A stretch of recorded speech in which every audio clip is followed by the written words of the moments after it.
আপনাদের মেয়েদেরকে যদি আপনারা কোনো নিরাপত্তা বোধ মনে না করেন, তাদের জন্য তারা মাদ্রাসায় পাঠান দরকার হয়। গড়ে উঠুক বাংলাদেশে হাজার, হাজার মাদ্রাসা। আমাদের দেশে আমাদের বাচ্চাদেরকে আমাদের শেখাতে হবে, আমাদেরকে রক্ষা করতে হবে। আমরা তো আওয়ামী লীগ সরকারকে বয়কট করেই আছি ভাই।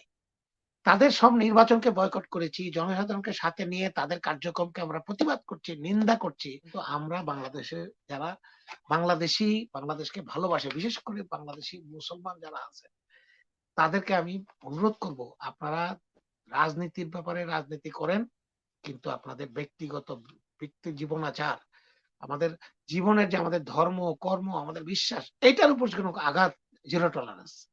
আপনারা জিরো টলারেন্স থাকবেন। আমি অনুরোধ করব যে আপনাদের নামাজ পড়তে দেওয়া হবে না বা এই ধরনের কিছু ছোটখাটো যেন আপনাদের বাচ্চাদেরকে আপনারা ভালো জিনিসটা শেখান। এই যে ক্রিং টাইপের নাচ শেখানো হয় স্কুলে, আজকে মেয়েদেরকে পুরুষ টিচাররা নাচ করাচ্ছে হাত ধরে, ধরে আমি দেখলাম। আমাদেরকে আমাদের প্রায় ১৫, ১৩, ১৪ বছরের মেয়েদেরকে। এটা তো বাংলাদেশের জন্য একেবারে হারাম একটা কাজ বাংলাদেশে।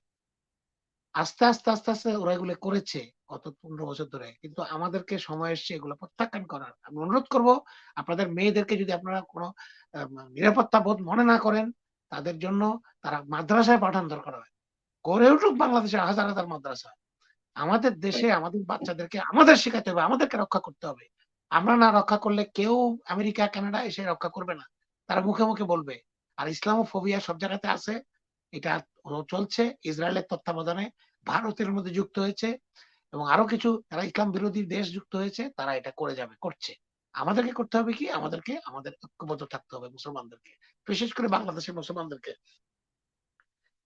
আমার ভাই লাস্টে বললেন, দর্শক খুব পছন্দ করি, ভদ্রলোক খুব ভালো ভালো কথা বলেন সবসময়, খুবই সচেতন, যে ভারতের আওয়ামী লীগের সরকারকে বয়কট করা। আমরা তো আওয়ামী লীগ সরকারকে বয়কট করেই আছি ভাই। তাদের সব নির্বাচনকে বয়কট করেছি, জনসাধারণকে সাথে নিয়ে তাদের কার্যক্রমকে আমরা প্রতিবাদ করছি, নিন্দা করছি। এমনকি আওয়ামী লীগের লোকজনের সাথে, নেতাদের সাথে আত্মীয়তাও এখন কেউ করতে চায় না। আমি তো আওয়ামী লীগের কোন নেতা কর্মী যারা আছে, আমার বন্ধু বান্ধব আছে, তাদের সাথে আমি কথা পর্যন্ত বলতে রাজি না। আমার অনেক বন্ধু আছে বাংলাদেশের সরকারের মন্ত্রী, ঘনিষ্ঠ বন্ধু। আমি গত ১৫ বছর ২০ বছর তাদের সাথে আমি টেলিফোনে বা দেখাতে কথা বলতে আমি রাজি না।